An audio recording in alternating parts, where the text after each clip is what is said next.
অধিকাংশ পত্রিকা বুঝতে পারেনি এই অন্তর্বর্তীকালীন সরকার কি বার্তা জনগণকে দিতে চাইছে।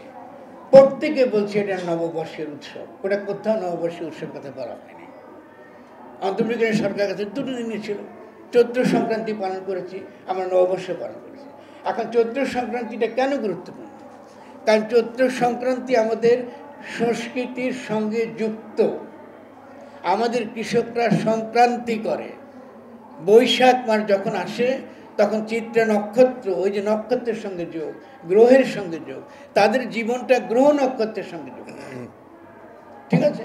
ফলে ওই যে নক্ষত্র সৌরমণ্ডলে যে রাশিটা চলে যায়, আপনার মেষ রাশিতে প্রবেশ করে, এই যে পরিবর্তনটা, এই পরিবর্তনের সঙ্গে ঋতুর পরিবর্তন হয়, এটা মনে রাখবেন।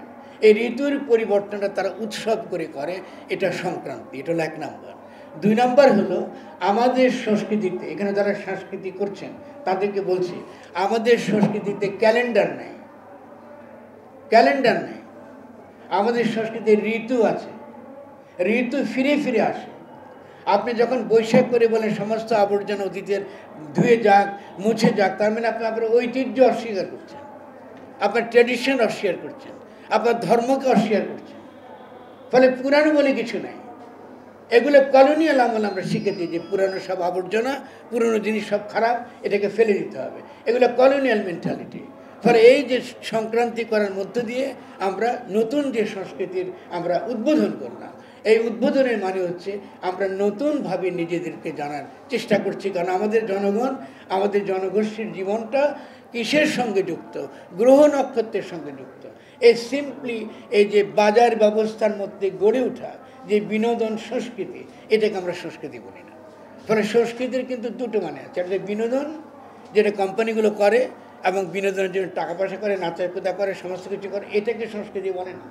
সংস্কৃতি হচ্ছে সেটা যেটা আমার এই নতুন রাজনৈতিক জনগোষ্ঠী নির্মাণে যে সহায়ক হয়। ফলে নতুন রাজনৈতিক জনগোষ্ঠীর জীবনে অত্যন্ত গুরুত্বপূর্ণ হচ্ছে গ্রহ নক্ষত্রের সঙ্গে তার সম্পর্ক। আজকে একটা বাচ্চাকে যদি জিজ্ঞাসা করেন অশ্বিনী নক্ষত্র কোথায়, শুক্তারা কোথায়, সপ্তর্ষি মণ্ডল কোথায়, ওই বাচ্চা কিন্তু জানে না। ওই বাচ্চা কিন্তু বলতে পারে না, সে আকাশের দিকে তাকায় না, সেখানে ইলেকট্রিক পাতি দেখে। এই যে একটা প্রজন্ম গড়ে তুলছে, যে প্রজন্মের সঙ্গে প্রকৃতির সঙ্গে কোনো সম্বন্ধ নেই, গ্রহ নক্ষত্রের কোনো সম্বন্ধ নেই, তো একে দিয়ে আপনি কী রাজনৈতিক জনগোষ্ঠী গড়ে তুলবেন, কী রাষ্ট্র গড়ে তুলবেন? এটা তো সম্ভব না। ফলে যারা সংস্কৃতি করবেন এটা বুঝতে হবে যে চৈত্র সংক্রান্তি এই যে অন্তর্বর্তীকালীন সরকার করেছে তার তাৎপর্যটা শিক্ষার দিক থেকে কি, চেতনার দিক থেকে কি, এটা গুরুত্বপূর্ণ। 2 নম্বর খেয়াল করবেন যে সংক্রান্তিতে আমাদের গ্রামের মেয়েরা কী করে।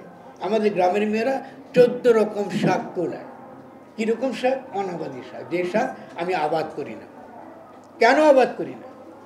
কারণ এই যে নেয়ামত আল্লাহর তরফ থেকে আমরা পাই, এই যে ভাইরা বসে আছে সব ইসলাম ধর্মাবলম্বী, আপনাদেরকেও বলছি, এই যে আল্লাহর থেকে যে নিয়ামতটা আপনি পান, যে সৃষ্টিটা আপনি পান, আপনাকে কোরআনে বলা হচ্ছে সৃষ্টিকে রক্ষা করা আপনার দায়িত্ব।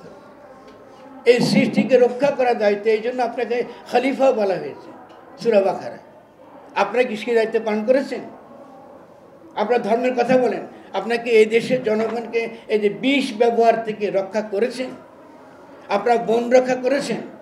আপনারা নদী রক্ষা করেছেন? আমাদের মিষ্টি পানি রক্ষা করেছেন? তো করেন নাই তো। তাহলে ধর্মের কথা কেন বলেন আমাদের?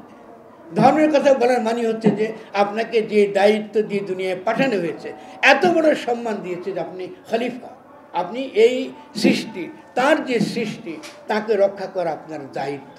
আপনার সংস্কৃতির মধ্যে গ্রহ নক্ষত্রের সঙ্গে সম্বন্ধ আছে, তো এই সংস্কৃতি রক্ষা করার দায়িত্ব কিন্তু আপনার নাই, আপনি নিচ্ছেন না ওটা।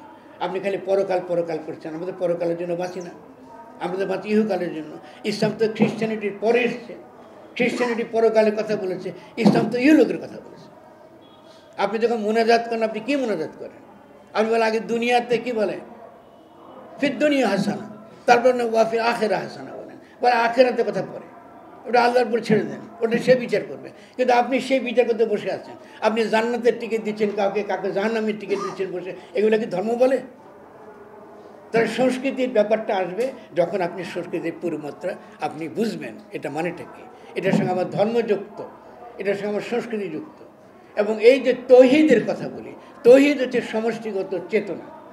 যে একটা রাজনৈতিক জনগোষ্ঠী গড়ে তুলতে হলে আমার একটা তৌহিদি চেতনা লাগবে, আমি এক, আমরা সকলে মিলে এক, এই উপলব্ধি লাগবে, এই তৌহিদের চেতনা। ওই একটা বেদুইনদের যে জগতে আমাদের রাসূল যিনি এটা প্রমাণ করেছিলেন যে সমস্ত বিভক্ত ট্রাইবে যুদ্ধ, হানাহানি, মেয়েদেরকে মাটিতে পুঁতে ফেলা, এটা চলবে না।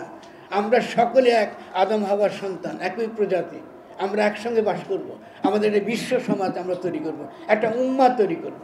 এই হলো তৌহিদের মানে। তো এই তৌহিদের মানে করতে গিয়ে আমি তো ক্ষুদ্র জাতির সত্তাকে বাদ দিয়ে দিচ্ছি, ও তো সে একের অন্তর্গত। আল্লাহ কি তাকে সৃষ্টি করে নেই? আমি তো হিন্দুকে, সনাতন ধর্মীকে বাদ দিচ্ছি, বৌদ্ধকে বাদ দিচ্ছি, নাস্তিককে বাদ দিচ্ছি, তো আল্লাহ কি তাদেরকে তৈরি করে নেই? তাদের জন্য কি বলছি, এবার তুই হিন্দু, কালকে তুই তোর জন্য সূর্য বান্ধি, বলেছি কিনা বলেন? বলেন তো নাই। তবে তার যে গুণাবলী, তার যে গুণ, তার যে সাফায়েত, তার সেই গুণাবলী আয়ত্ত করাই কিন্তু ধর্ম আমার। ইসলাম একটা বিপ্লবী ধর্ম, মানুষের মহিমাকে সে একদম ঊর্ধ্বে তুলে ধরে। এটা হচ্ছে আমাদের সংস্কৃতি। তাহলে আমার সংস্কৃতির মধ্যে যেমন এই গ্রহ নক্ষত্র থাকবে, তেমনি আমার ধর্ম থাকবে। আমি সে ধর্ম এই আগের মতো পরিচয়বাদ না, যে আমি মুসলমান তুমি হিন্দু, না, এটাকে পরিচয়বাদ বলে, এটাকে বলে জাতিবাদ। এই জন্য জাতিবাদের যুগ আমাদেরকে অতিক্রম করে যেতে হবে। 3 নম্বর যে অনাবাদী শাকের কথা বলি, দেখুন, আবাদি একটা, আমি চাষ করি, আমি যখন আবাদ করি তার মানে আমি সৃষ্টির অন্যান্য যে সকল প্রাণী, অন্যান্য যে গাছটা আপনা আপনি হতে পারত সেটা করছি না, আমি করছি যেটা আমার চাহিদা মেটা। এই জন্য অনাবাদী শাকের হিসাবটা বছর শেষে নিতে হয়। গ্রামে যাবেন, দেখবেন যে মেয়েরা শাক পোড়াতে বেরিয়েছে সকালবেলা, কারণ এই শাক যদি তারা খুঁজে না পায়, গিমার শাক পেলাম না, কি হেলেঞ্চা পেলাম না, ও বুঝতে পারে যে কৃষিকাজ ঠিক মতো হয়নি, সে কৃষিকাজকে ঠিক করে। কিন্তু গ্রামে গেলে আপনি দেখবেন এই শাক এখন আর পাওয়া যায় না, পাওয়া গেলে ওটা খাওয়া যায় না। কেন? ওটা বিষাক্ত। এই বিষ কোথেকে আসছে? কোম্পানির কাছ থেকে আসছে। বিদেশি কোম্পানিগুলো আমাদের এখানে বিষ বিক্রি করছে আর লাভ করছে, এবং সেই বিষে সমস্ত দেশ বিস্ময় হয়ে গিয়ে দাঁড়াচ্ছে। ডক্টর ইউনূস বিদেশ থেকে বিনিয়োগ আনছেন, আমি তাকে একটা পোস্টে সাবধান করেছি, বিনিয়োগ আনা মানেই কিন্তু ভালো না। এই কোম্পানিগুলো কিন্তু আমার মাটি নষ্ট করেছে, আমার পানি নষ্ট করছে, এবং তার কোনো ব্যবস্থা, এই পরিবেশগত কোনো ব্যবস্থা, সাংস্কৃতিক দিক থেকে আমার সংস্কৃতি রক্ষা করবার কোনো ব্যবস্থা তিনি কিন্তু করেন নাই। তার আগে কিন্তু বিদেশ থেকে আনছেন, এনে বলতেছেন তোমাদের জন্য আমরা এক্সপোর্ট প্রসেসিং জোন বসাই দিতেছি। এক্সপোর্ট প্রসেসিং জোন মানে যেখানে রাষ্ট্র তার আইন কাজ করে না।